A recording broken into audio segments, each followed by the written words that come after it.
Hello and welcome to Best of the Rest. Normally, this is a show where we take a second look at a movie that was poorly received upon release and challenge ourselves to only talk about the things we like and what the movie does well.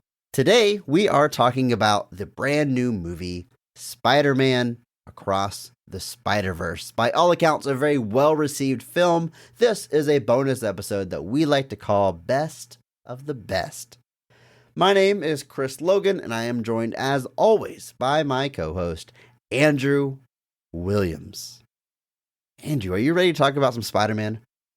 I am very ready to talk about some Spider-Man.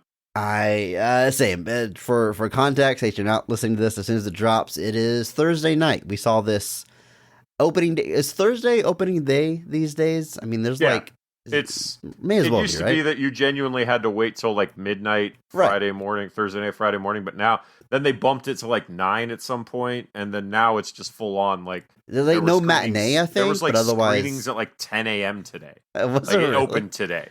It's done. It's any movie now basically opens Thursday, and if it's sufficient enough, it will have a great many screenings today. So we're fresh out the movie theater. Andrew, just like maybe an hour out the theater. Yeah. So a little bit earlier. Took the whole family to go see it.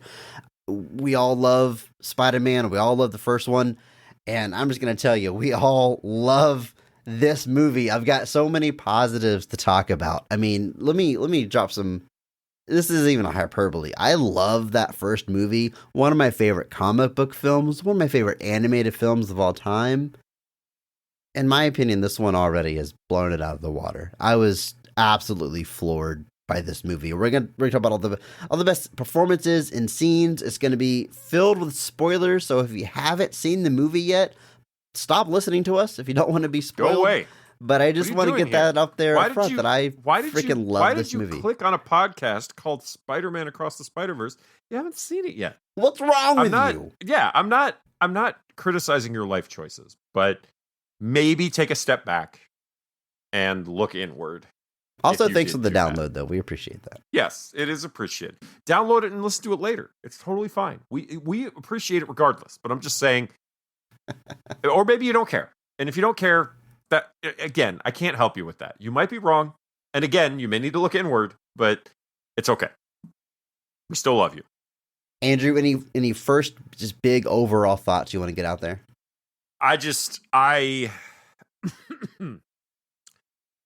haven't processed anything enough to like say that this movie is better than say the first one or not. I'm not in the headspace to really kind of parse that out, but I could say that I definitely was like this movie like finished and I was like, that friggin' ruled. Like I had no issue, I had no question. Like, this movie is great. Top to bottom, unequivocally, no question. It's a high bar that this movie has to meet coming after Into the Spider-Verse. And the fact that it's at all good, let alone as good as it is like a Herculean task. I agree. It's almost unfair how good this is. It's so good.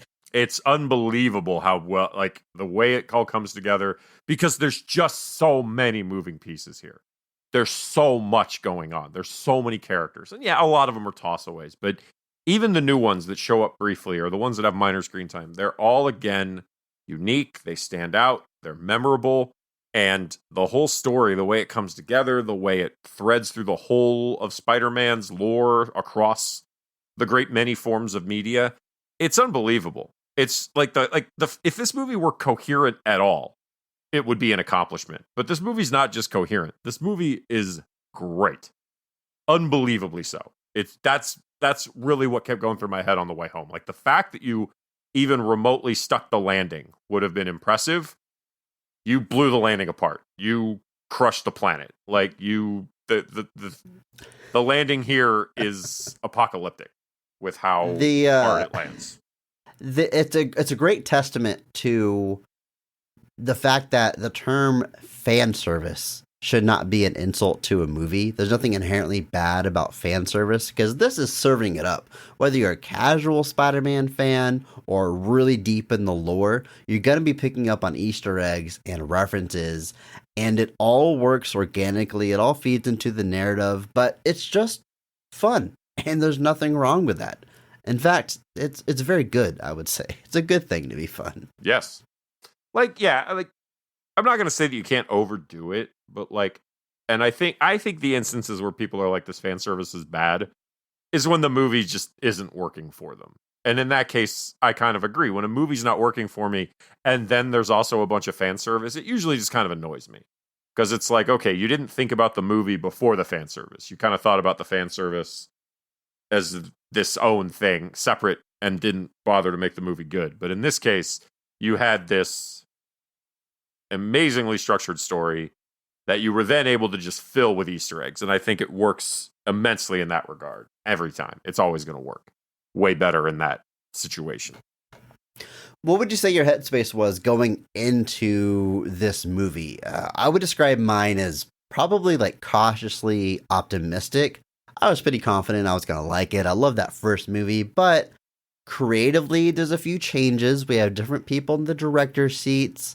Some animators from the first one were kind of unceremoniously left off of this project. There's a little bit of drama back there, but we do have common thread in the writing position and in the producing position, so it's not a complete overhaul. But that being said, the first one was just such a masterpiece, in my opinion.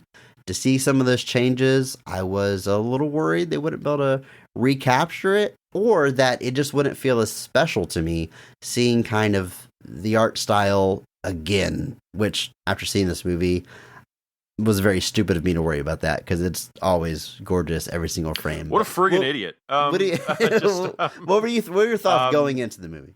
Well, at work today, I kind of watched Spider-Verse like on the side. I was like, just filing a bunch of reports and stuff first of the month. But so I had the first one playing and like, not deeply paying attention to it, but just was reminded while watching it just how good that movie is.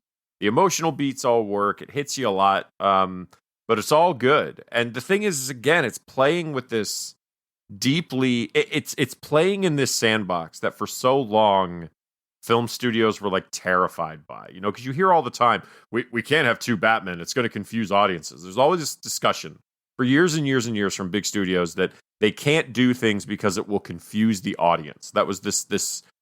For a long time, they're like, we can't do Justice League. Too many superheroes is going to confuse. Like, there was just this belief from studios that if you went too hard or you went too far, you got too weird, you were going to lose the audience. And Spider-Verse, the first one, I just call it Spider-Verse. I know I shouldn't, but Into the Spider-Verse just blows that argument completely out of the water because so many people love it. I think people love it more than most superhero movies. Like, it's on lists next to the highest peaks of the MCU, and I don't think that's wrong. I think it's correct. And like I said, if somebody told me that Spider-Man Into the Spider-Verse was their favorite superhero movie, I don't have any notes for them.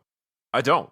I'm not going to be like, yeah, but what about? Because like, I can't really argue with that. It's a movie that works on every single level, despite playing with these quote-unquote heady concepts and having six different versions of Spider-Man. And so leaving that and being reminded of all of that, and just brushing up on everything, making sure I was, all ready to go, I was still just reminded again, like you said, that like there's a high bar here.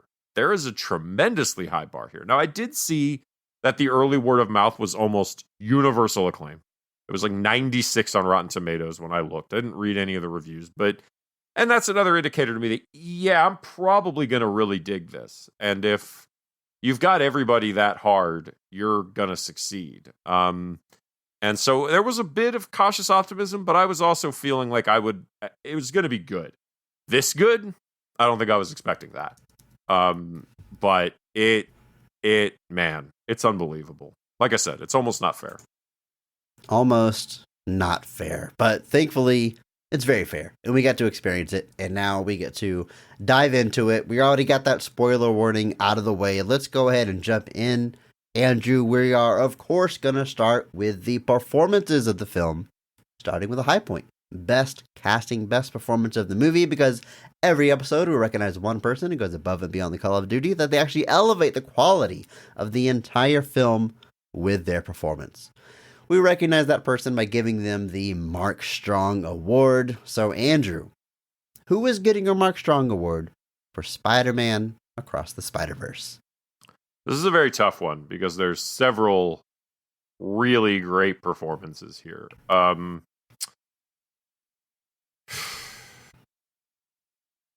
I want to give it to someone, but I know I'm not really doing what I should be if I give it to them. Do you want to give it to Spectacular Spider-Man, Andrew? Yes, I do. I want to give it. I want to give it to the archival footage of Andrew Garfield. That's where mine's going. Hang on, easy. But I think you have to. It has to go to Shameik Moore as Miles Morales. There's others that are tugging at me, but just the core that he has to follow through this whole movie and the arc that he takes and the things that he has to carry on his back from the beginning to the end pretty much are nothing short of fantastic. I mean, this guy is Miles Morales in a lot of ways. This guy is totally synonymous to Miles Morales. Like, this is going to sound hyperbolic, but like, it's to the point that I think he's as associated with Miles Morales as somebody like Kevin Conroy is with Batman. Like, he is that character. And he's going to be that character for a long time. And if anybody else, and I'm sure other people have already voiced Miles Morales and other things, obviously the video game and things like that, but it's a high bar that he's created. And the through line that he has to carry through this movie is no small task. And obviously, again, it's a voice role. So he's got to have that emotion. He's got to have those beats in it. And he nails all of it. It's absolutely unbelievable. It is, to me, the glue that holds the whole thing together in a very important way. There is another very prominent, very, very close winner that we will, I'm sure, talk about next. But for me, it's got to go to the top. Got to go to Miles Morales. I mean, yeah, great pick. I agree with what you're saying. Definitely synonymous with the character. I read Miles in a book now. It's definitely Shameik's voice that I hear in my head. And like you said, what a performance. Because Shameik is almost 30 years old. But they're playing a 15-year-old character. So you got to get that youthful, almost voice crack, coming of age type voice, but also convey emotion and convey that angst and sadness. And my favorite, just the exhilaration and joy when he gets to just be Spider-Man and go out on these adventures.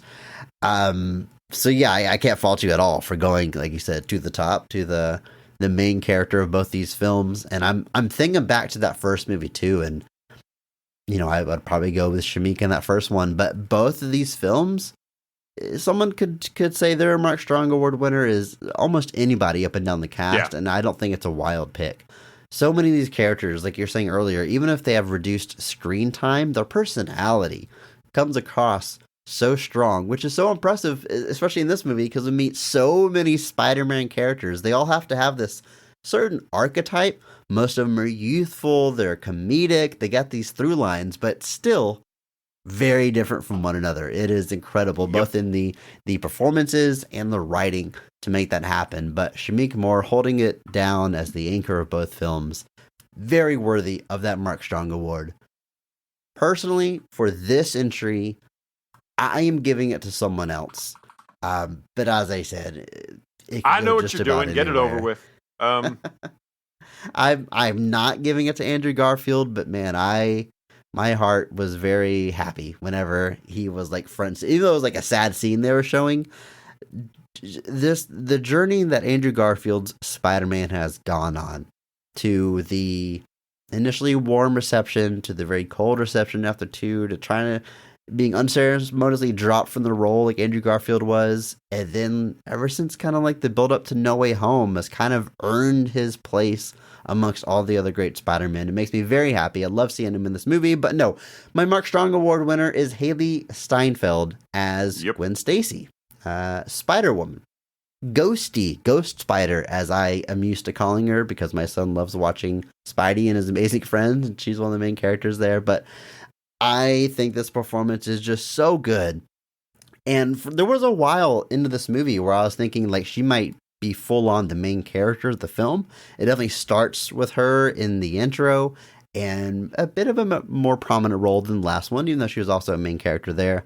I know there's been talks about a spin-off with her, and her maybe leading a female Spider-Man movie. We'll see if that comes to fruition, but I would definitely be interested in that because I love her performance. I love this character. And much like we're saying about, Miles Morales has to convey such a wide range of emotions. She's got this romance brewing with Miles, but also this secret she has to keep from him throughout most of the movie, and some very serious, emotional family drama happening between her and her dad. So she is a bit bummed out through most of the movie, but is still able to, again, have those great moments of exhilaration whenever they're in the middle of the action. And I love her arc and the choices that she starts making at the end of this movie. Just such a powerful performance all the way through. Love Haley and everything she shows up in. I love her as Kate Bishop over the MCU. Excellent and true grit, probably when she entered a lot of people's sort of radar. Oh man, what's the coming of age movie that she's in that I really love? Edge of 17. I absolutely love that movie, and she does a very prominent song in Sesame Street. I wonder what if. Let's try.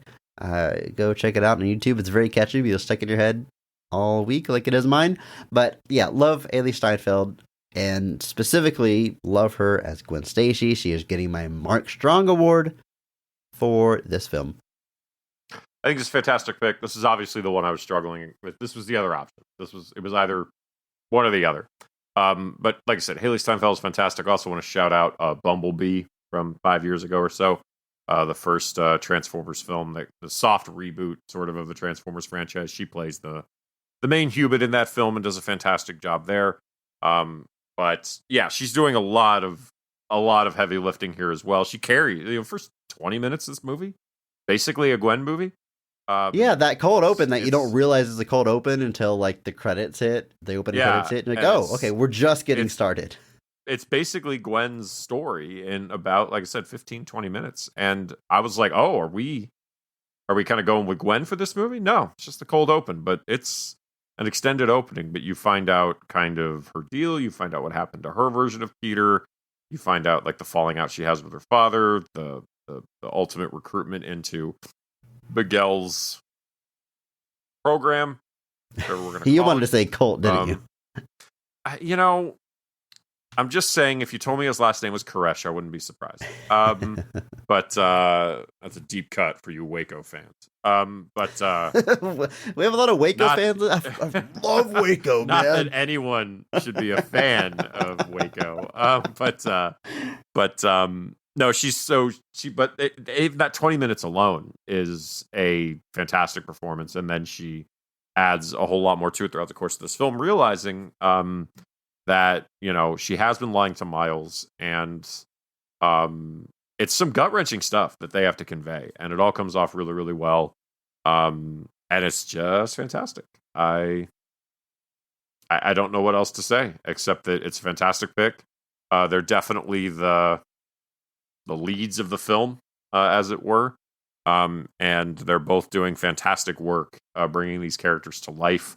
Obviously, Spider-Gwen is a character that kind of was also introduced in like one of the original Spider-Verse comics, is originally kind of a throwaway. Like, Miles was always intended to be the new Ultimate Spider-Man. There was no question that like on the Ultimate Universe, Peter Parker was being kind of moved away, and they were bringing in Miles Morales. It was a genuine moved away. That's a very nice way to say that. They killed him, but he got better, I guess. I don't know. I kind of followed Miles for a while. And then lost track. But Spider-Gwen, or Ghost Spider, I think she's called now, Spider-Woman at 1.2, was kind of introduced in the Edge of the Spider-Verse stuff when we were doing the first Spider-Verse comic. It's just kind of, I don't know if it was intended for more, I really don't know, but it was like a one-off appearance in like one of the Edge of the Spider-Verse like anthology books they were doing, and the character just caught on to the point that they started doing more and more miniseries with the character. And here we are. Great costume too. Like, oh yeah, it's not easy to make like costume. new iconic looking superhero costumes these days. It's kind of all been done, but it pays homage to Spidey costumes without being the exact same or palette swap. The hood with like a very specific pattern on the inside of the hood that you barely see. Just such a cool concept. Works very well. I love that costume. Yeah, it's a fantastic costume. I have it's a poster Phantom City Creative did of just Spider-Gwen on the top of a building, and it's one of my favorite posters I have because it's just a gorgeous poster, and that would look really good with Haley Steinfeld's signature on it. And she'll be in San Antonio, so make it happen, Andrew. You'll get it if you don't. Think about it. It's that same show Elizabeth Olsen is at. But anyway, yeah, doing fantastic work here, and like I said, no small task what she has to do here, and especially what they set up for the sequel as well. So, yeah, great pick, Chris. Can't fault you there. It was either Shameik or Haley, and we got them both covered. So good for us. Fantastic. All right, a lot of cast to get through. Let's get moving here. Let's talk about Miles' family. We have Brian Tyree Henry reprising his role as Jefferson Davis, Miles' father, soon to be Captain Davis, as becomes a major plot point in this movie. Or lieutenant? Wait, is he going to lieutenant or captain? He's going to Which captain. one's higher, Andrew? Captain. Captain? It's captain. I got it right. The whole big thing is captain because Gwen's father is also captain. And that's the whole thing. All right. Love this performance. I love their relationship, how they butt heads because they're similar. He wants the best for us. I mean, I love father-son stuff. I think this one's done so well. It's not easy to write. It's two characters that love each other, and neither one of them questions that they love the other one, but there's still conflict. Yeah. And that takes some serious skills writing that, but it's very true to life. I think a lot of people have probably had relationships like this, whether it's with a parent or otherwise.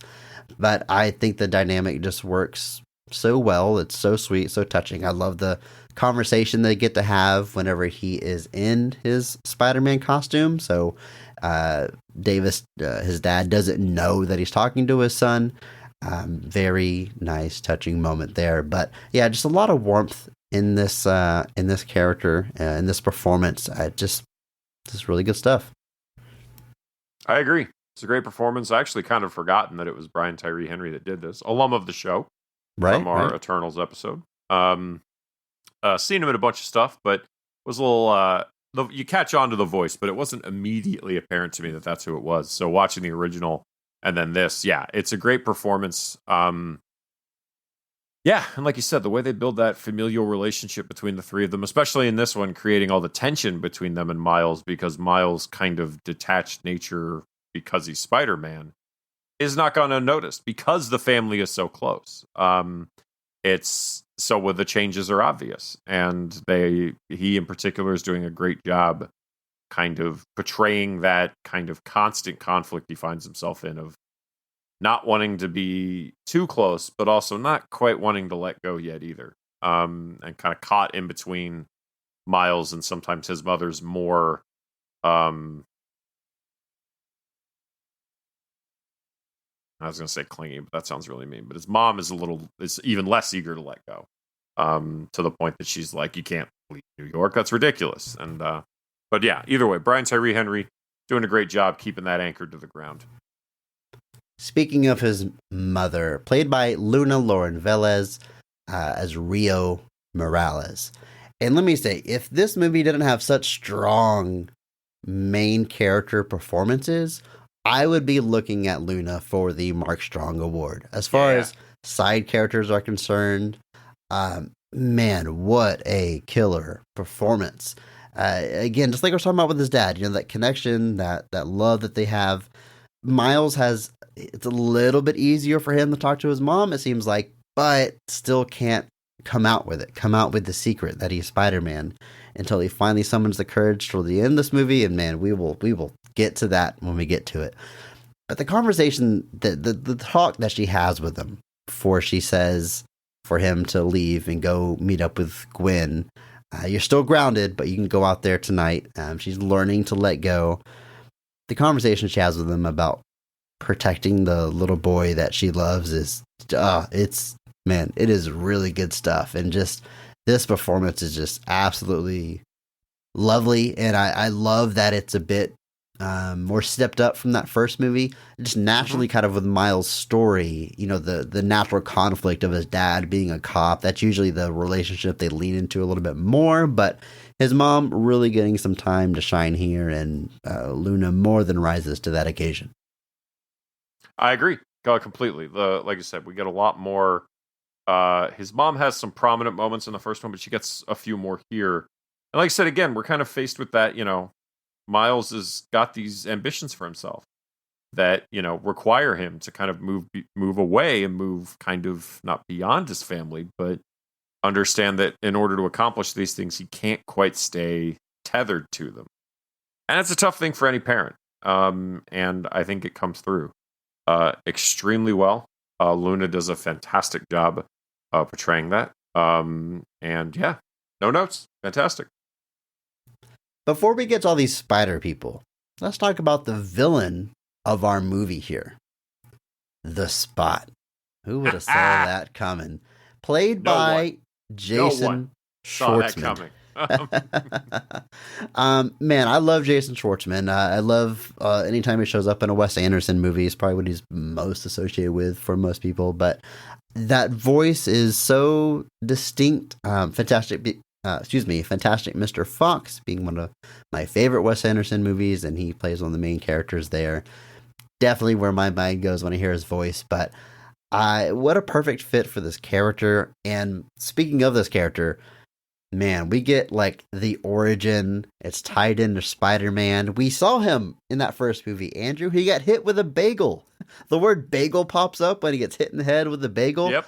Who knew he was going to turn into Miles Morales' nemesis, as he says, not villain of the week. He is his ultimate nemesis. And it's true to the character of the Spot, you could say, is kind of played as a joke for the first act of this movie. The first fight, he's clearly trying to figure out his power still, kind of bumbling about. True to being a Spider-Man villain, he is very much a sympathetic villain. This was a result of an accident, and the only reason he's turned to crime is because what else is he going to do when he looks like that? Can't get a job? Yeah. Andrew, no one's going to employ this guy. Come on. Folks, we need to fix this, because if this man could have gotten a job, none of this would have happened. That's the true lesson in the movie. It is. No, I love the performance. Miguel is all focused on all this weird nonsense when all he had to do was get the Spot a job. It's literally it. Hire him yourself if you gotta. Seriously, I've seen the buildings you have, Miguel. You have the money. Just hire the Spot. It's fine.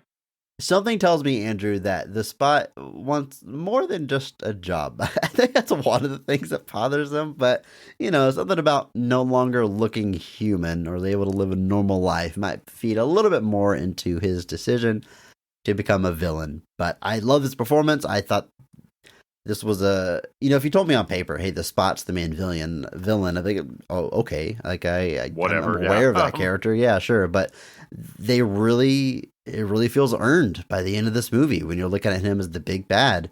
And I think it's, hats off to the writers and hats off to Jason Schwartzman for that performance. Did you know that Jason Schwartzman's mother is Talia Shire? Talia Shire. Andrew, why do I know her? Oh, I did not know that. I had no idea. I didn't either. Wow, but that's why he's related to the Coppola family, because Talia Shire is from the Coppola family. So he's related to Francis Ford Coppola, Nicolas Cage, Roman, Christopher, Sophia. Royalty there. Yeah, I didn't realize that. Like, I think I remembered that he was related to the Coppola family. I just didn't remember why. But yeah, his mom, Talia Shire, Adrian. Didn't know that. But yeah, I think, like, obviously at the beginning of this movie, he very much has like a comedic fight, but the tone of the character changes immensely over the course of this film, and Schwartzman is more than up to the task of kind of evolving that role. You don't get a whole lot of voice with the character as you get towards the end of it, as he kind of takes on his final form. But I think Schwartzman is a great choice for it. I love the Spot. The Spot's one of those characters that I just can't help but be entertained by. because he's played for laughs a lot, but they have taken some chances to make him a little bit more devastating. And this movie, I think, is going to stand as one of them for sure. Kind of like Stiltman. Stiltman's just ridiculous, but I still love him. All he does is make his legs taller. It's literally all he does. You can stop him. You can stop him with a well-placed tripwire. That's it. The spot shows up in a back up. The spot shows up in a Daredevil run that I really like. I'm trying to remember which Daredevil has so many good writers. I think so. Mark Waid. I think it was the Waid one. Yeah, Mark Waid using a Spider-Man villain in Daredevil sounds about right. But yeah, Jason Schwartzman doing a great job here, and I'm super excited for how he's going to play the character in the sequel. All right, let's talk about some of these Spidey people. We can't cover all 500 that show up, but some of the ones that have a few lines I feel like we can talk about, especially Jake Johnson reprising his role as Peter B. Parker from that first movie.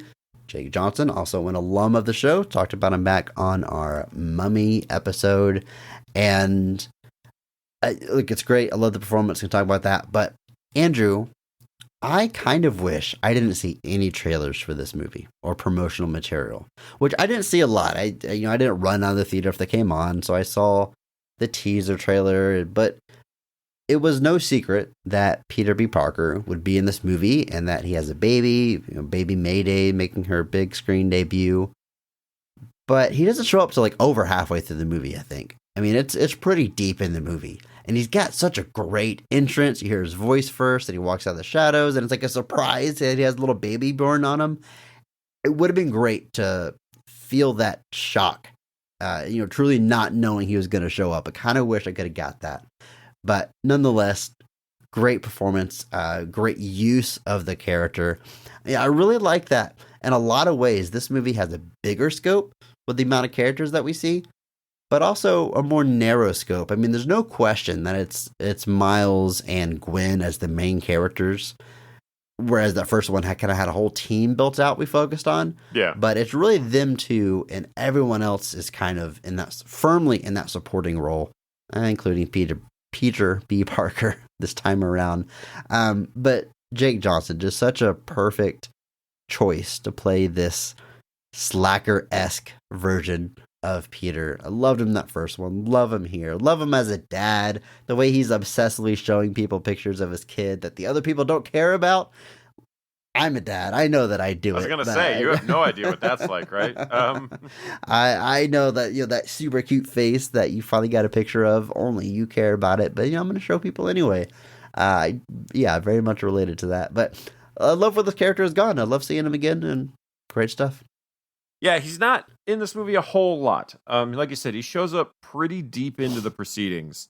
And like I said, still got some big prominent moments. And then obviously, again, is being set up for, I think, a key part in the sequel as well. But yeah, he's a great pick. You see the evolution of the character. You see the steps he's taken. You get to see him in his version of Mary Jane together. And we also get introduced to Mayday, who will one day become Spider-Girl. Another kind of originally sort of throwaway character that ended up having this well-loved fan support that gave her own series for a great many years. So even before like Spider-Gwen, there was Spider-Girl back in the 90s. And I think that was Tom DeFalco and Ron Frenz that did that. But giving us that little tease Easter egg there as well. So, but yeah, like I said, not a whole lot here, obviously being primed for a big part going forward. But like I said, he shows up late into the proceedings here, but he makes the most out of every bit of time he's on screen. And I just want to say that I'm not super familiar with the character of Mayday. I'm just kind of aware of their existence. But kind of reading up a little bit before we hit record here, I saw that Mayday is a nickname. Her name is actually May Parker, obviously named after Aunt May, which I find very touching. It is. All right, let's talk about Issa Rae as Jessica Drew, aka Spider-Woman. Now, there's so much Spider-Man lore here. I'm aware of a lot of these characters. I haven't read a lot of it. I'm aware of the character of Spider-Woman. Very distinct costume. I assume Jessica Drew is just a specific version of this character, I guess from another dimension as this movie sets up. I'm not familiar with this specific version of Spider-Woman, but I instantly loved her. What an introduction on a motorcycle. She's pregnant, but still out there taking care of business. Just so cool. Almost all the spider people that we meet here, I would describe first and foremost as cool. Jessica Drew, no exception. Yeah, so there is a character named Spider-Woman. The kind of original Spider-Woman was Jessica Drew. She wore that red and yellow costume with like the spider wings. I don't know if that rings any bells for you. They obviously make some big changes to the character here. It's an African-American woman. They did do a storyline where Jessica Drew was pregnant in the books for a while, so they're kind of bringing that in here, bringing that around, but changes some things up, making the character really memorable. I love the first time she shows up. Gwen is just the audience cipher at that point, showing how enamored we all are with this motorcycle driving pregnant Spider-Woman. And it's awesome. It's fantastic. Issa Rae is doing a fantastic job bringing that to life. You can see that she's starting to maybe get some doubts with Miguel's plan here, including inadvertently giving some assistance late in the film. But it's a great performance. Like I said, again, just a few key sequences, but making them all important. Let's talk about Karan Soni as Spider-Man India. What a fun character. Again, not at all familiar with whatever the source material is, but this is one of the first new alternate Spider-Men that we meet in this movie, and what a first impression. First of all, when they first pop up on screen, I'm thinking we're going to get a lot of short, quick, cameo-esque appearances. But we stay within his dimension for quite a while. We stay there long enough to really get to know him and his quirks and his personality. We get the sort of express backstory that the series is now known for. I love the bit about his beautiful hair. He doesn't use product, Andrew. It's just a little bit of coconut oil, prayers, and genetics. We learn so much about this character in a short amount of time. The moveset is unique. I mean, the yo-yo-esque thing they use on their webs, something that I've never seen before, which I thought was a super cool touch. And Karan, probably most known for their appearance in the Deadpool movies. The taxi driver from Deadpool, very memorable there. And it's, just did such a good job bringing this character to life. I loved this Spider-Man. Yes, a great performance. I wasn't sure quite who that voice was, but once I heard that it was Karan, I was like, oh, that clicks. That makes perfect sense. He was a fantastic choice for this.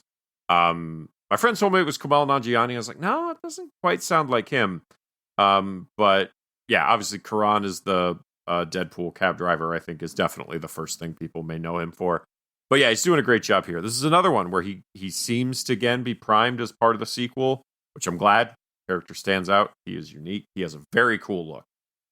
They make that look very cool. His kind of comic look is kind of from the waist up is very classic Spider-Man, but waist down it's a little bit more bringing in his culture. But with this one, I think they found a really good way to like make the whole costume an homage to Indian culture, and I just think it looks awesome. I think the thing he's using is actually another like Indian cultural item.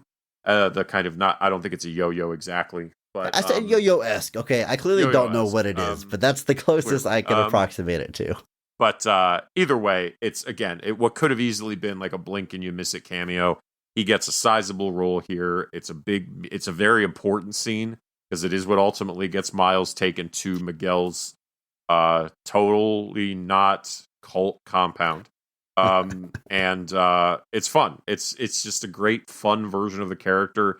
Again, like we've got all these other versions that are showing up, but when these new ones are coming on screen, they've got these instantly cool, identifiable looks that you can still clearly tell are Spider-Man or paying homage to something like Spider-Woman, but still managing to be their own thing, unique, and stand out visually. Next, we have Daniel Kaluuya as Hobie, a.k.a. Spider-Punk. And I'm not going to lie, Andrew, most people probably know this character because of the costume in the PlayStation game. And I think that costume has appeared in other Spider-Man games because it's a very cool look. And I'm speaking about myself too. That's all I knew about this character was the cool look. But we really get to dive into this character in this movie, learn a lot about them. Miles is a bit jealous because it seems like they have gotten kind of close with Gwen. But true to the name Spider-Punk, it's not just about the look. They are all about anarchy and not pledging allegiance to any system. They are kind of just along for the ride with Miguel's whole thing, but would be totally fine if it all burned to the ground and maybe even tips the scales a little bit in that direction before it's all said and done. So I loved the punk rock attitude. Even though they get kind of called out by Miles a little bit, like you're all about not caring, but you clearly care because you're here. But just told another one's characters that I first have to describe as cool. You know, I thought the same thing as Miles. He takes off his mask. It's like, how are you even cooler under the mask? And I love what he says there. I was cool the whole time. Like, you know, Yes. it's like, well, of course you were. What can I say about that? This is great. This is probably my, like, it's tough to name a favorite new character, but he has a unique art style that is completely, like, Yes. in any other circumstance, would be completely jarring. Would be just like, what, this is taken, but it doesn't. It works just fine. And he's a weird mishmash of characters because Hobie Brown is actually the original Prowler. That's his name. Aaron Davis is Ultimate Prowler. So he's this weird mashup of Spider-Man and Prowler in this particular universe. And I love that, like, when Miguel is revealing his plan, Hobie's the one that's like, no, I'm not gonna, he's like, I'm not gonna do this. I'm not, you know, and he's the one that actually, like, reminds Miles of, like, he's like, you use the palm, use the fingertips, get out of this prison and go do what you need to do. And I love that he's signed back up for the, obviously clearly looking like he's part of the sequel as well as part of Gwen's new team. Just a complete Andrew. Band, sorry. You can join a band, you can't join a team. But yeah, this was another one. It's a new character. I might say he's my favorite of the new characters just because of how unique he ends up being. The way he talks, the way he speaks, the kind of the way he speaks about everything. It's all perfect. I love it. And it is somehow, again, it's a standout in a movie full of standouts. It is so tough to nail that. And Daniel's up to the task, and the animator's more than up to the task with kind of making him stand out and be unique. All right, well, let's talk about him. Oscar Isaac as Miguel O'Hara, also known as Spider-Man 2099.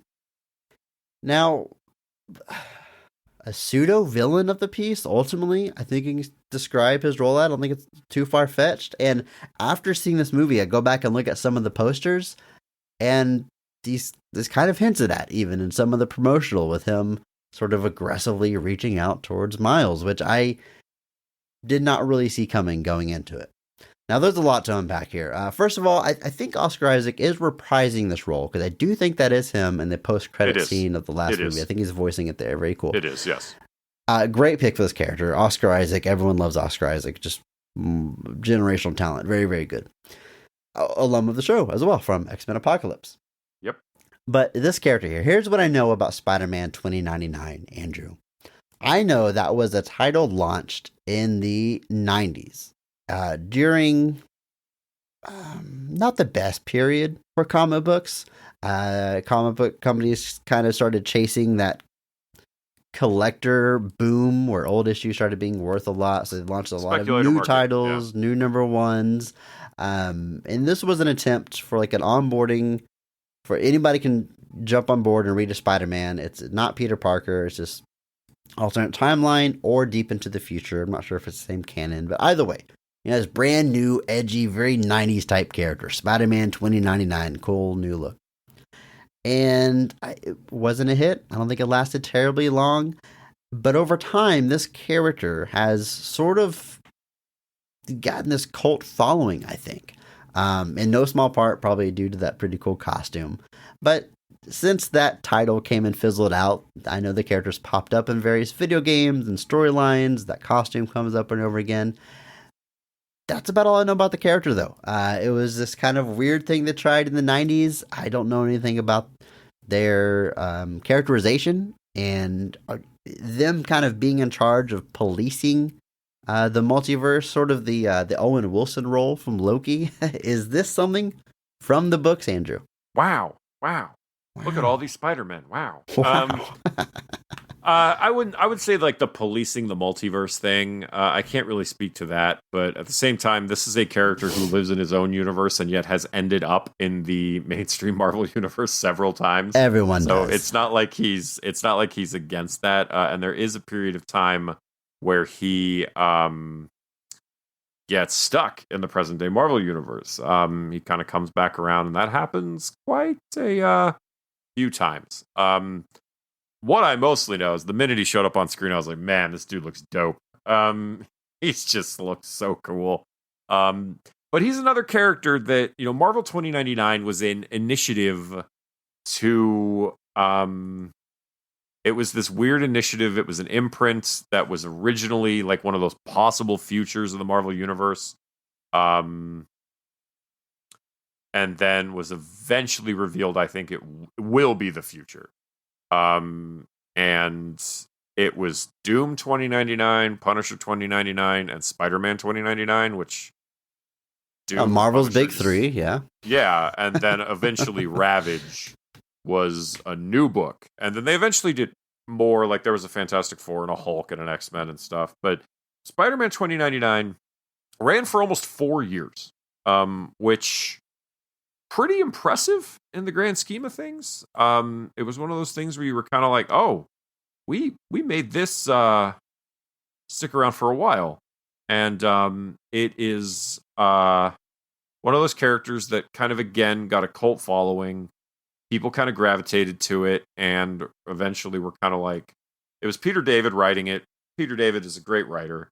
But the 2099 books as a whole were definitely part of that kind of cool, that whole moment of like, Image had just started, so it was like, make the superheroes edgy and cool. And that's kind of what Spider-Man 2099 is. Like, you take one look at him and you're like, yeah, he's an edgier, darker Spider-Man.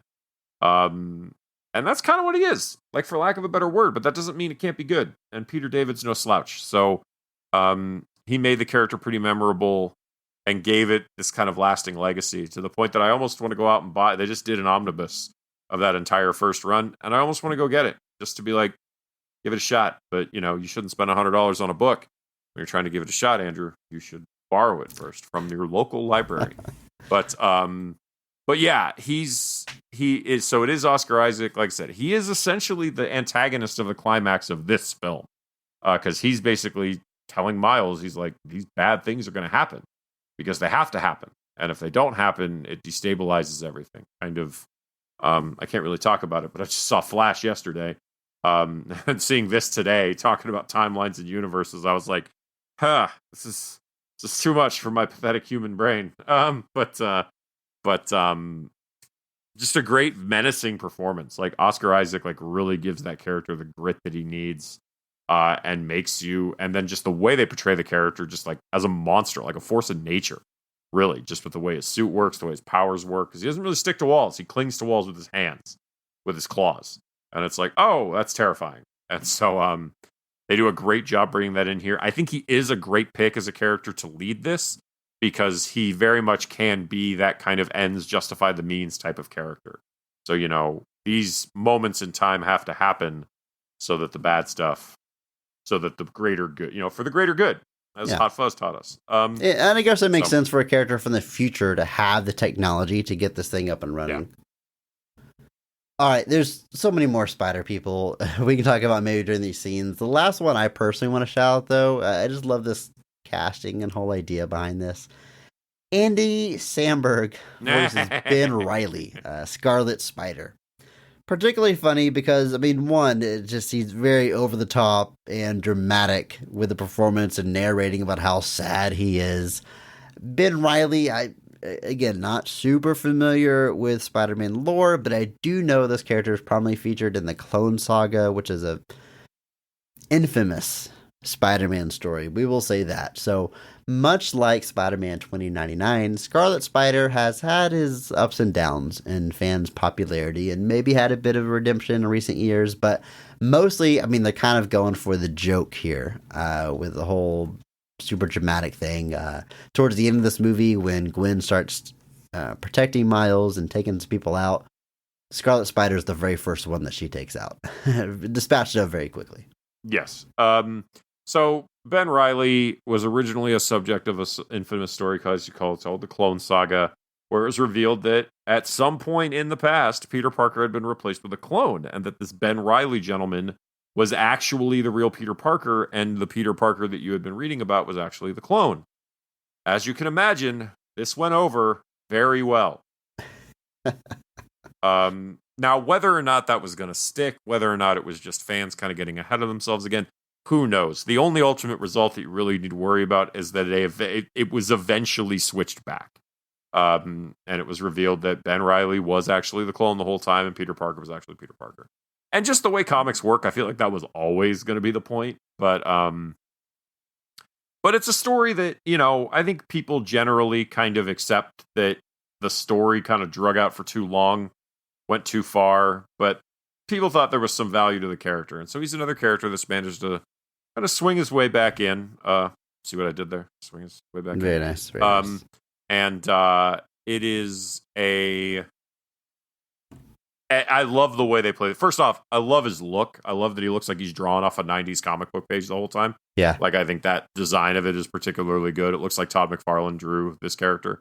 But then, yeah, just because those kind of brooding monologues were like a joke hallmark of Ben Reilly. And so the fact that he's like they're just walking by him and he's just like leaning against a pillar in a hallway. It's a particularly harrowing memory. Just so ridiculous and over the top, but so fun. And yeah, I'm glad, like I said, it's played for a joke here, but I think it's pretty fun. And Andy Samberg does a great pick for that. All right, Andrew. Well, there's tons of cameos. There's other Spider people we can talk about, but I'm ready to talk about this actual movie and the best scenes because, man, I love this movie. Andrew, let's just go right to the top here with the best scene of the film, or at least our personal favorite. So, in your opinion, when is this movie just firing on all cylinders? What is your favorite scene in Spider-Man Across the Spider-Verse? Like, there's a lot of emotional beats that are good, but man, when this movie was just going nuts for me was the big chase, where Miles is running from the Spider Society or whatever they call themselves, and ultimately kind of has his final one-on-one confrontation with Miguel, and he beats him. Maybe not beats him, but he bests him in that fight and sends him packing, and and turns out Miles had a plan the whole time. Draw everybody away from the facility, swing back down, use it to go home. Or does he?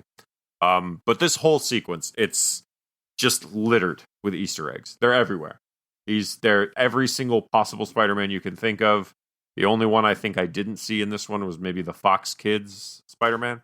Yeah, I agree. That's my personal favorite animated series. I have hope that he'll still show up. There's a whole nother movie to go. Also, the Japanese Spider-Man wasn't here either. The one with the Zord.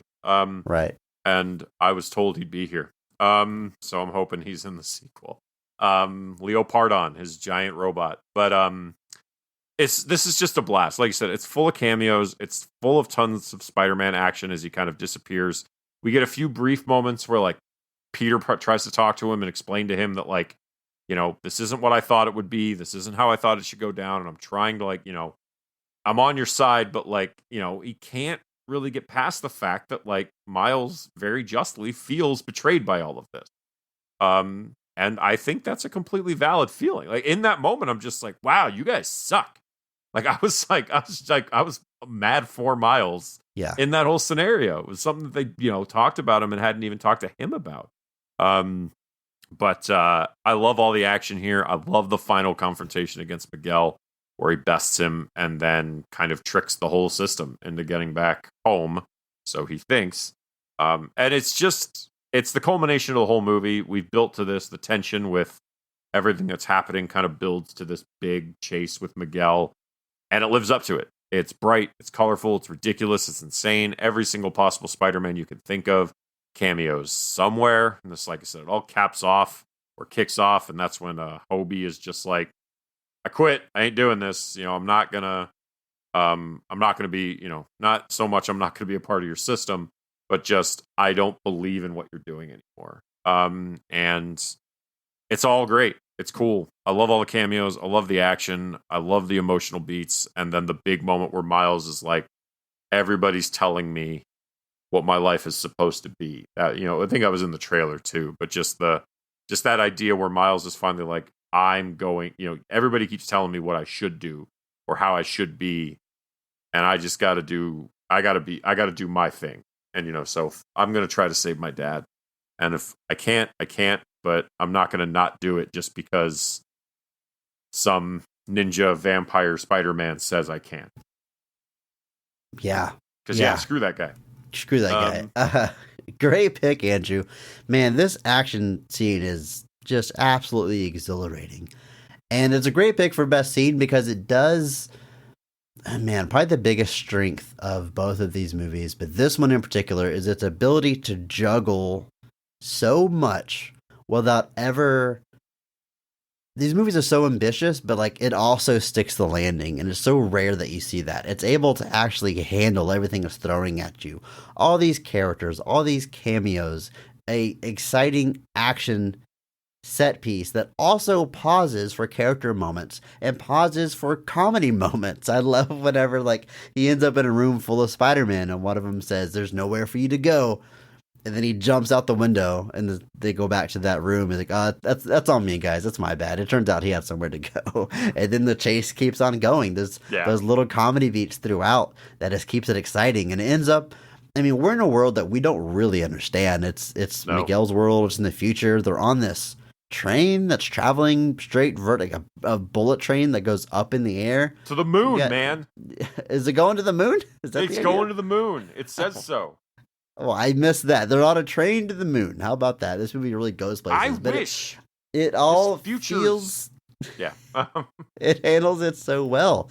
What a cool place to have an action set piece. And yeah, God, emotionally, I mean, this is where he's really having a falling out with his best friends of Gwen and Peter B. Parker because they are seemingly on board with this plan of keeping him captive so his dad can die. They know he's going to die, but they've accepted that it's the way it has to be, and they are willing to do that. They have their doubts, especially Gwen. You can see it on her face, but ultimately they're, at this point, going through with the plan. So Miles is, for the first time, truly on his own. He made friends. They don't seem to be on his side anymore, and his character arc is kind of complete for this movie. He stands on his own. He's not afraid. He knows who he is. He feels empowered to tell his own story. And this is where it peaks. And so I think it's a great pick for your favorite scene, Andrew. Mine is kind of different, but kind of not. What I wanted to highlight specifically was right after this scene, he uses the go home machine. It takes him back to another universe that he thinks is home. I mean, we're in spoiler territory here. But this scene where he travels back to New York and he is running and trying to get home, and he knows the Spider Society is going to be hot on his tail. And through his mind, we hear the voices. We hear some clips even from the first movie about people telling him, you can't save everybody. This is the way it has to be. You have to accept it. You can't change things. And he's just running. And you see like scenes playing out in the lenses of his mask and in the windows behind him. Visually, it's just absolutely gorgeous. It's beautiful storytelling. One of the reasons these movies I say are my favorite comic book movies is because it gives you the feeling that I thought you only got from comics. A thing like putting a scene on the window in the background that informs the character's thinking, that's a kind of visual style that I didn't think could exist outside of comic books. But these are truly comics come to life in the best way possible, in a way that I don't think live action has ever even come close to touching. Not to derail this too much. I'd love this scene. For me, it's the... what's the song for the first one? What's Up, Danger? Is that what it's called? Yeah. When he does the fall at the end. Jumps off the glass, does the fall and everything, yeah. Yes, this is the equivalent. Breaks that window, doesn't pay for it, yeah. Yeah. Well, Spider-Man's a menace, isn't he? We'll talk about that in a second, yes. But I love that. I love just this emotional crescendo that we're building to.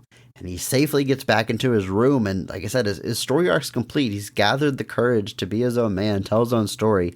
He's finally able to tell his mom that he's Spider-Man and face the consequences and live his truth. And it's just so impactful. And you're so wrapped up in this moment. If you're like me, you don't even realize what's happening here. Even though the go home machine clearly says on the screen that he's going to Earth 42, which is the number that's on the spider, which isn't from his dimension. And you go back in your mind and you look at the color scheme of that world and how purple it is. It's not quite what we're used to. And when his mom first sees him, she says, "Oh, you did something different with your hair?" And literally, she says that. I take notice of it. I'm like, well, wait a minute. Is this hair different? What, am I just not noticing? Yeah. And he says, "I'm Spider-Man." And she says, "Who's Spider-Man?" And like, my heart just dropped. I'm like, something's wrong. Is this a simulation? It took a while for things to click, but I was just this emotional high from that run home to he finally has the courage, and it at this point means nothing because he's not actually talking to his mom, at least, the one that he knows. That is where I'll end my favorite scene. I love what happens after this. We're going to talk about it, but if I'm highlighting anything specifically, it's that run home and just the culmination of Miles' story. I mean, my scene's like the coda to what you said was your favorite scene. It's all the final arc for Miles Morales. This scene, man, it's like you said, you get all the clues. It's like the snowman. I gave you all the clues. Mr. Beast, terrible movie. Hashtag VP. Don't ever watch The Snowman, folks. But like I said, all the information is there, and he tells his mom he's Spider-Man, and then she jokes, and then you're like, all right. And my head is like, well, his dad's coming. His dad's gonna know who Spider-Man is. This will be fine. Is this? You don't know what it's one of those things where you're like, why would his mom pretend to not know who Spider-Man is? Or does his mom just genuinely not know who Spider-Man? Like, what's going on here? And then it slowly all shifts, and you're like, he's in the wrong place. And I was like, no. And I was like, oh, and then they showed you all the things, and just the horror just entered my brain, and I was like, no. And then Aaron's alive and his dad is dead. I was like, oh no. I was like, oh God, is this bad? Oh, this is really bad. Oh no. I just in my head putting it all together, and I'm just like, this is so awful. And then just my God, just unbelievable crescendo there. And then this, man, for the last 30 minutes of this movie, there's 8 moments where I thought they were gonna stop it. There was there was a lot of moments, because the Gwen talking to her dad, when she gets sent back to her universe, and she gets that emotional crescendo of her scene. I was like, oh, we're going to end it there. Because Gwen's going to help him and find him. No, we keep going. And then I was like, oh no, Miles just got knocked out. I was like, we're definitely going to end it there, right? Nope. Wait. And it was just every moment. It's because I had, there's another one coming. And at this point, I'm like, we're clearly ending on some kind of cliffhanger. Because there's no way we're resolving this. But I don't know what the cliffhanger is going to be. And then it just kept going until, boom, it finally reveals it. And it's like, boom. It's, in this universe, Miles is Prowler. He works with his uncle. And Miles is caught between a rock and a hard place. And it's just unbelievable how this all comes together. I was just blown away. This crescendo alone. Let's talk about this cliffhanger real quick, because you and I had very different experiences at the end of this movie. Because while you are waiting for that cliffhanger, where are they ending it? What's the last little tease here? I'm on the edge of my seat, and I'm waiting for this story to conclude. I'm like, wow, what is going to happen next? I think at some point I must have known that there was going to they greenlit 2 sequels, but it never occurred to me that it would be a part 1, part 2 style.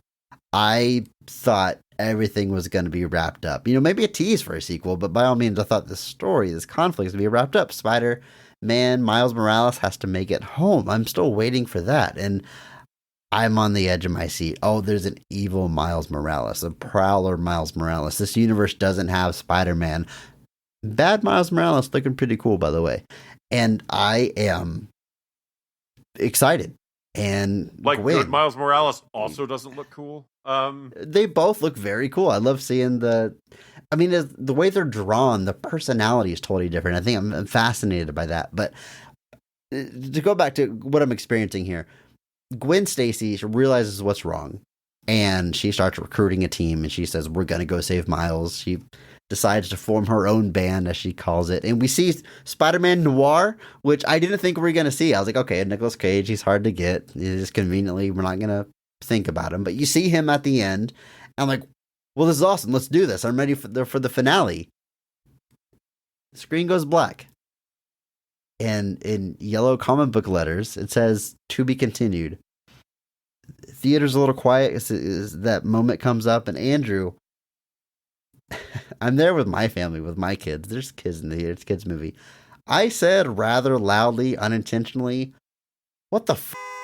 And then I immediately covered my mouth. I can't believe I just said that out loud, but I couldn't help it. I did not see this coming. I had no idea. It was such a, not to sound too negative, it was a gut punch. I'm like, God, I got to see the rest of it. I can't believe it's ending there. My first thought was like, where's the rest of the movie? Now, I've already sung so many praises about this movie. I think it's better than the first one. I love it. This doesn't ruin the movie for me. I just was not expecting it, and it hit really hard, and I could not believe they were leaving this so unresolved at the end. It was quite a shock, to say the least. To be clear, I had just simply guessed at this point that there was no way they were wrapping this all up by the end of the movie. Like, I looked at my watch at one point, I was like, we're well over 2 hours in, and this movie's like 2 hours 20, which makes it the longest animated film, American-produced animated film. Yeah, impressive. But at that point, I was just kind of like, there's no way this is getting all resolved. So at that point, I was like, where are you going to cut it? Like, I didn't go into the movie kind of with the idea that we were going to get a cliffhanger. I figured we were going to get a relative resolution, and then something would carry over. But really, neither of the big conflicts here is resolved. Both the Spot nor Miguel are resolved. Or Miles getting home. I mean, there's a lot up in the air. Yeah, there's a lot that's not resolved. I mean, I don't know if I mentioned on air, this is very much Empire Strikes Back energy. Things are looking a little bleak for Miles here at the end of this. Spot's in his main universe, ramping up his big plan. He's not there to save his dad. Miguel's trying to stop him from saving his dad, and he's stuck in the wrong place with no way to get back. It's a bleak ending outside the hope that comes from Gwen's new team, which has all of our players from the first movie, plus our new friends. And it looks awesome. But I do want to point out that, we mentioned Spider-Man being a menace. J.K. Simmons all over this movie. Brief voice cameos everywhere as various versions of J. Jonah Jameson, and just you can't not have it. You gotta do it. He is more synonymous with J. Jonah Jameson than anybody is with Peter Parker. Yeah, absolutely. Anyone 100%. else feels wrong as J. Jonah Jameson, so much so that he has played that character, and I'm losing track of the amount of versions or dimensions that he's playing it in. Yes, that is him as Lego J. Jonah, right? Yeah, that's actually reused dialogue from Spider-Man 1, I think. Oh, really? Okay. I think it is. But there's clearly plenty of new stuff used. Pictures of Spider-Man and One of Mom and Dad. Yeah. First off, again, there's a whole sequence of this movie that's a Lego universe, which is wonderful. And we stay in it for a while. It's like a quick joke as they bounce around universes. And then we go back to the Lego universe. We get like a whole scene in the Lego universe. We do some of either way. Go ahead. I got it shot out. Spider-Man using his watch and going boop boop, making the sound himself. Making the sound himself, yes. Good. Some of our other fun Easter eggs, obviously we could go on forever, but I do want to point out the convenience shop owner from Venom gets a brief little moment here where she's completely unfazed by the Spot appearing in her universe. Yeah. That was a perfect little way to do that. And I think we got to go with the big one. Donald Glover is in this movie. and in the flesh as Donald Glover, as the Yes, Prowler. as the He is Prowler. one of the many captives of Miguel's team. Shows up a couple of scenes. But whether this is riffing on his appearance in the MCU and kind of showing a potential future of that or not, Well, we will let me see. pitch you on the spot, Andrew. Okay, for anybody who isn't aware, maybe doesn't remember, in the first Tom Holland Spider-Man movie, Homecoming, we meet Donald Glover. He's a criminal, and he has this line about his nephew that lives in the city. Mm-hmm. Right, and we find out his name is Aaron Davis. So Aaron. like on a Yep. computer screen. So it very much establishes Miles exists in the MCU. The Aaron Davis is there. We can put all the pieces together. Here's my question, Andrew. Seeing him here as the Prowler, very clearly in costume, are we going to see Donald Glover as the Prowler in the MCU? In other words, is this Donald Glover that we saw in this movie canonically going to be the MCU character?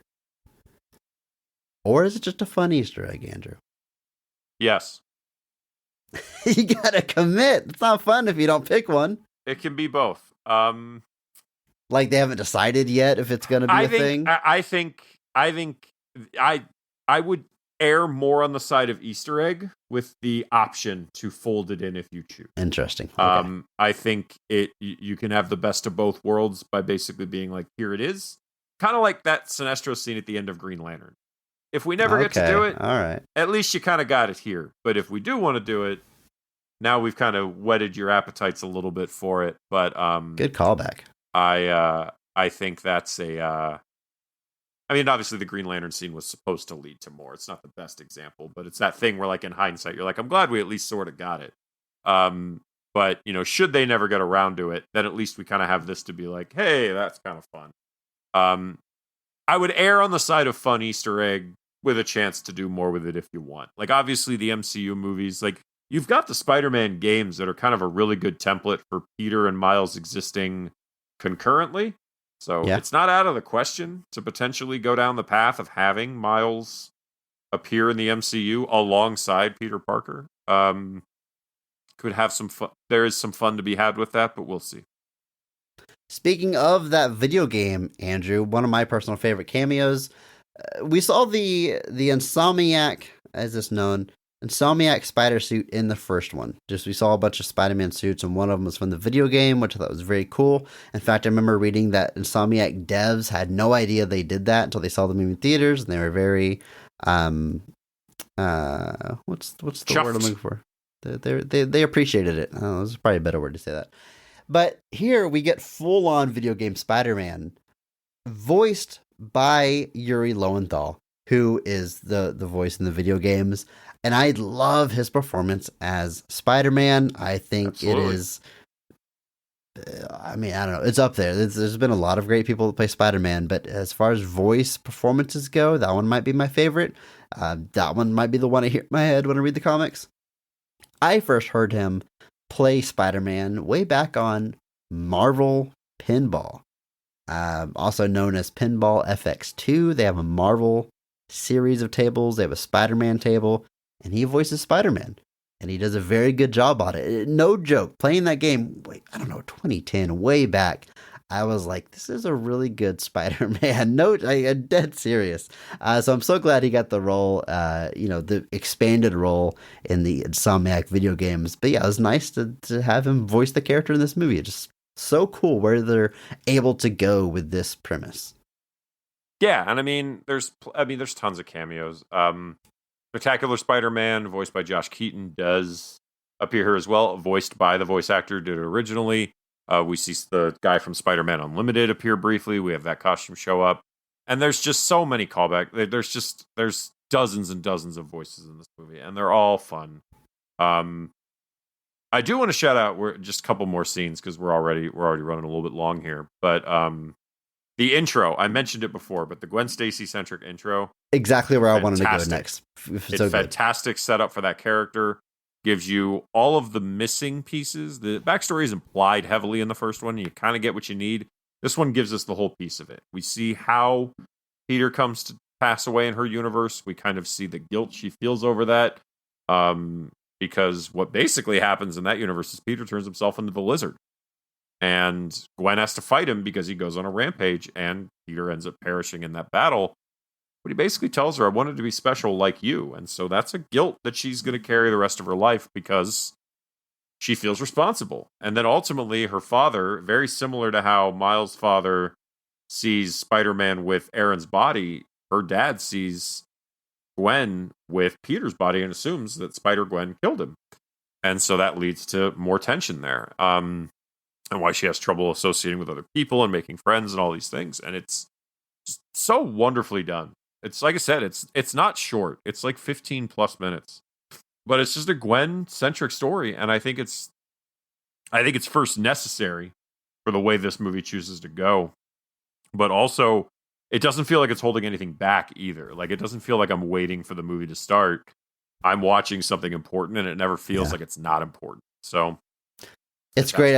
I love the movie starting literally on a black screen, and you see these splashes come up as she's hitting her drums, and we slowly bleed into that first scene of her playing with the band and going off on a solo after the song ended and ends up quitting the band. I love the quick throwaway line. She walks out of that gymnasium, and another girl is there at the rehearsal, just says, I know how to play drums. Just ready to jump in and take over. So good. Man, so I don't know this is a cold open. I don't know this is like, catching us up on some missed backstory. I've just, the movie started. I'm ready to go. And I'm looking at this art style, and it's beautiful. It's gorgeous, but it's different. It's not the same as that first movie. And I'm like, okay, well, this is interesting. Like they're taking a new approach to the art style for this movie. Like I don't hate it. I think it looks really good. And then once the cold open ends and we start seeing Miles, I realize, no, it's just a different dimension, and each one has their own unique art style. I love the look of Gwen's dimension. Dimension, universe, what do they call these things here? Her world. I love the way it looks. The painterly look of it is absolutely gorgeous. It reminds me a lot of a movie I've recommended on this podcast, the Christmas film Klaus on Netflix. Very good. Very painterly style. And a bit abstract. It kind of changes from shot to shot sometimes. Sometimes the entire background is painted all in one color and the characters really pop out. They do a lot of really cool stuff in that world, that painterly feel. My favorite being at the end of this movie when she finally reconciles with her father. She says, he knows that she is Spider-Woman, and they sort of hash it out, and she's saying, like, arrest me, go ahead, get it over with. He says he's decided to quit being a cop, and they are finally connecting again. And there's this shot where they're talking to each other, and you get a shot and reverse shot of both of them, and the background has changed to literally just abstract shapes. They're in like the living room, but for these shots, it's just the character and abstract shapes behind them as they tell each other how they feel. Because nothing else in the world matters. It's just the two of them talking. Yep. And then they embrace, and the background snaps back into place. And they're back in the world once they're together again. It's just the storytelling in the art style is, I feel like people could write essays on this. It's so gorgeous. Sure they literally invent technology with both of these movies to bring this to life. And it's one of the most, it's just absolutely gorgeous. And the fact that we've got multiple universes telling this narrative in different ways, enhancing the main story in different ways, depending on what universe we're in. It's just, it's beautiful. I love this movie so much. I cannot wait to see it again. I can't wait to see the third one. And I'm gonna hand it back over to you here, Andrew. But the last thing I want to say is the runtime. Talking about going into this movie, I was a little, just going back to my cautious optimism. I typically, if a movie's over 2 hours, got to quote unquote earn it. I kind of worry it's going to be a slog at some point, especially an animated movie. It's pretty ambitious.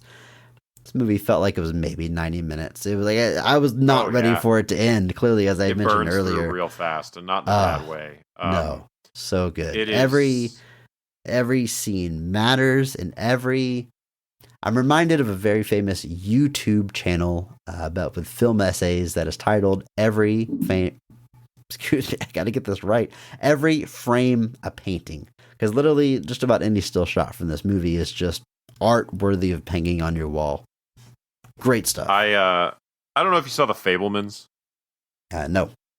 There's a scene in that movie that recounts Steven Spielberg's own meeting with legendary director John Ford.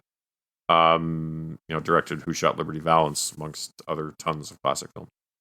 But when in the movie, John Ford is played by David Lynch. That David Lynch, and it's wonderful. It's a fantastic scene that almost makes the whole movie worth it alone. My performance also makes the movie worth it. But there's a scene where, so in the scene where John Ford is talking to this Steven Spielberg kind of stand-in, he tells him to go stand by one of his paintings throughout John Ford's office. And the whole time he's talking to him, he's like chomping on a cigar, tons of smoke, and he tells the kid to go stand by a painting. And he's like, "What's in that painting?" And he's like, "Well, it's two cowboys in there." And he goes like, "Cool. Where's the horizon?" And the kid's like, "What?" And he's like, "Where's the horizon?" And he's like, "Oh, it's at the bottom of the painting." He's like, "Good. Go over to that painting." Tells him to go over to a different one. And he's like, "All right, what's in that painting?" And he's like, "Oh, well, there's two cowboys." He's like, "No, no, no. Where's the goddamn horizon?" And the kid's like, "It's at the top." And he's like, "The top of the what?" He's like, "The top of the painting." He's like, "Good, get back here." And he's like, "If the horizon's at the top, it's interesting. If the horizon's at the bottom, it's interesting. If the horizon's in the middle, it's boring as shit." But I just love anytime I see shots from movies now, I'm inadvertently always looking where the horizon is. But and saying that every frame is a painting makes me think of that even more. And this movie is no exception. That line, sorry for the curse, folks, but it builds to a thing at the end where like Spielberg's walking away and the horizon's in the middle, and then the camera tilts and puts it towards the bottom of the top. I can't remember which. Brilliant. To make it more interesting. But it's also so true. Like in movies, especially, the composition of the frame is so important. And a lot of the movies you'll see that are pretty unmemorable, you'll notice that the camera's pretty, I guess, just workman used. It's just there. Sometimes that works, sometimes it doesn't. But in this movie, I know it's the art style, but every single shot, everything. Like you said, you're mentioning these paintings within the Gwen world. There's whole ones where like they blend into the background sometimes. Like the colors from them are fading in back and forth, especially in that scene where they're talking to each other, where the whole world basically melts away. Just them. And stuff like that is just so beautiful. Because like you said, it's a movie about all these characters interacting together, yet they still look different. And you just think about everything in this movie that's like that. The vulture they fight at the Guggenheim, that literally is like a Renaissance drawing that they're fighting. Just literally. Again, in any other scenario, it doesn't work together, but here it does. The fact that this is happening when Gwen comes into Miles' world and vice versa, when they go into Miguel's world, or when Spider-Punk shows up and he's this like, he looks like a bunch of stickers stuffed on a sign for like a rock show. That's literally what he looks like. He's got these layers to him, and you're just straight up like Guitar Hero 1, like box art, like cut out of it. Like, how does this work? And yet it all blends together, and it all manages to somehow feel cohesive despite these otherwise disconnected designs. And this movie is just wonderful. It's just fantastic. It's the kind of movie that I wish I could watch for the first time forever.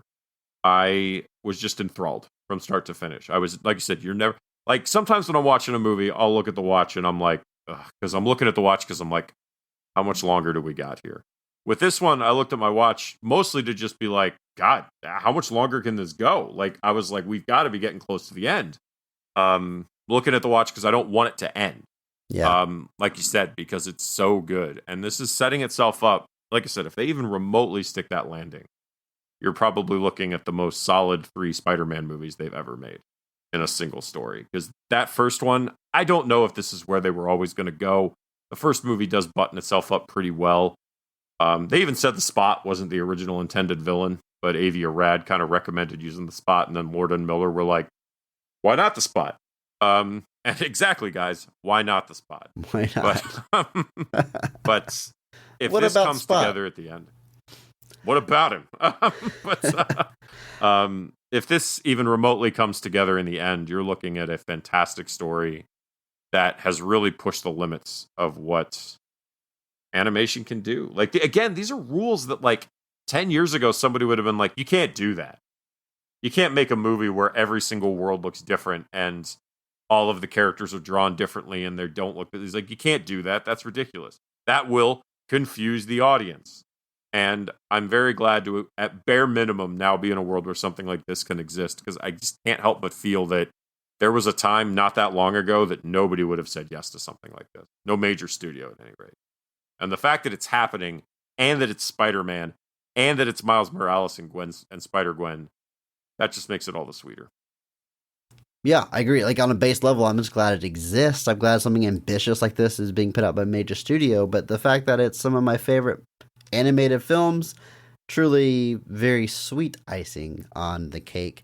Andrew, I love this movie. Sounds like you did too. I want to know your thoughts. Did you also enjoy this film? Tell me all about it. What are your favorite scenes? What are your favorite characters and performances? Join us in that Discord. There's a link in the show notes. I would love to hear your thoughts. Come back next month for Terminator Month. We're talking about every Terminator sequel made after T2. It's going to be a good time. And until then, just remember that maybe not every movie is great. But all movies have greatness, including this one, which has all greatness. All the greatness. So much greatness. From beginning to end, all greatness. No fat.